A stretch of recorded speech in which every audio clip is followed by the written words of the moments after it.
संगवारी हो हमन अभी हम कन्याकुमारी में और अभी हमन पहली बार बोट में बैठे हैं समुद्र में।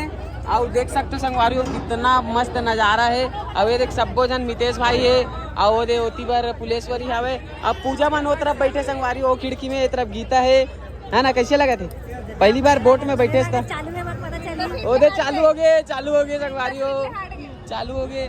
और देखो संगवारी कितना सारा जन मान नहावा थे। समुद्र के नज़ारा देखो।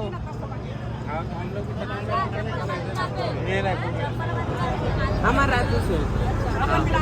अच्छा इसे का बढ़िया है। तो चलो चालू हो गए। ये देखो संगवारी हो मस्त समुद्र के नज़ारा। अब फर्स्ट टाइम बैठे हैं बोट में, मजा आता मितेश भाई। लहरत की नहीं लहरत है ये मस्त खिड़की वाला सीट में बैठे हैं ना, हवा कितना चला।